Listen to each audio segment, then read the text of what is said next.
I'm Andy Sjostrom, and my company is The Good Handyman, and I'm here to take care of some projects around the house to get this house ready for sale.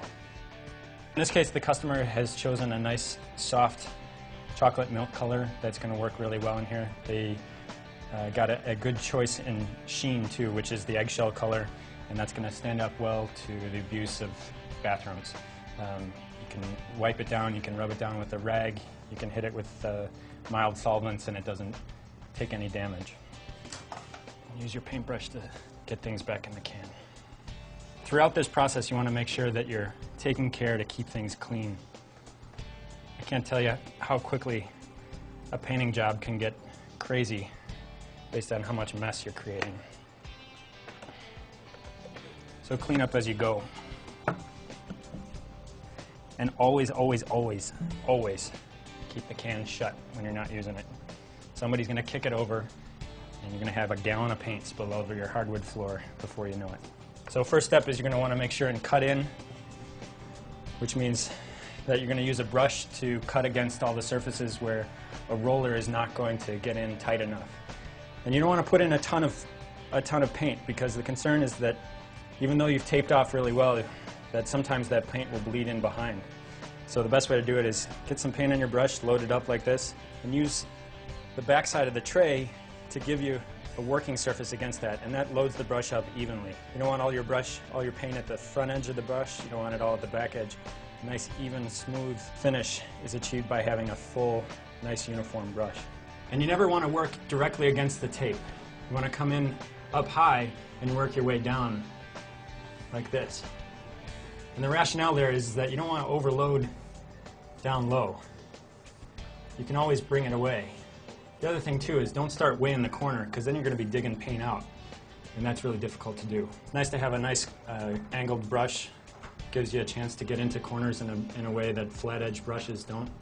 And this is the beauty of using tape, is that what you've done is you've given yourself a surface that you can paint up against without having to constantly worry about getting paint onto a finish or a surface that you're going to have to clean up. The other thing you're going to want to do when you're cutting in is you're going to want to make sure that you get a nice, final, even brush. This kind of back and forth is all right for laying it in, but your final brush stroke should be one long, nice, even, clean brush. And the other thing, too, is you don't want to leave a rough edge up on top, meaning you don't want to have a heavy stroke up on top here. You want to kind of clean it out, you want to feather it out. Because as that dries, it'll show. And if you have too much paint up top there, it'll dry bulgy, and it'll dry no matter how many times you come back through, you're gonna have to, it's not going to disappear. By feathering it out, you're cleaning it all up, and you're leaving a nice finished surface that when you come back to roll over will look really nice. Best way to get started rolling it is to ease your roller into the paint. Same way with the brush. You don't want to overload it. You're going to just work the paint into the roller. The idea being, again, a nice uniform loaded roller is going to give you a nice finish coat.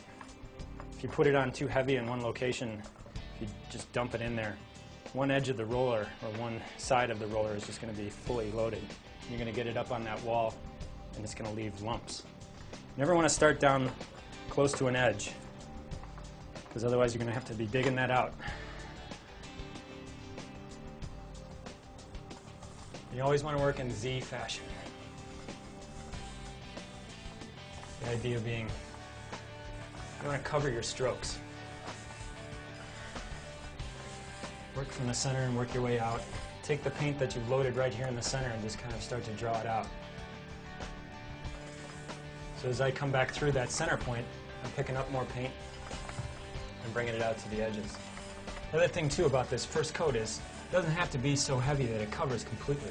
You're coming back through with the second coat, especially with a dark over a light like this. You want it to be fully coated, the wall that is. See how when it's ununiformly loaded, it'll fall back like that? It's a good sign that it's not fully coated. You just want to work it against the mesh like that until it's fully loaded, until it's nice and uniform across its surface. And again, work it from the center outwards. And the nice thing here, again, about cutting in is that you don't have to drag your roller into the corners. The roller won't do a great job of getting into the corners, a brush will.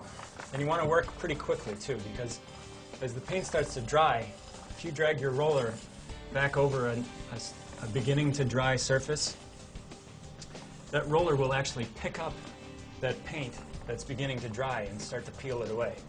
You know if you're working over a surface that's already starting to dry, because the paint will actually start to pick up. You'll see it on your roller again.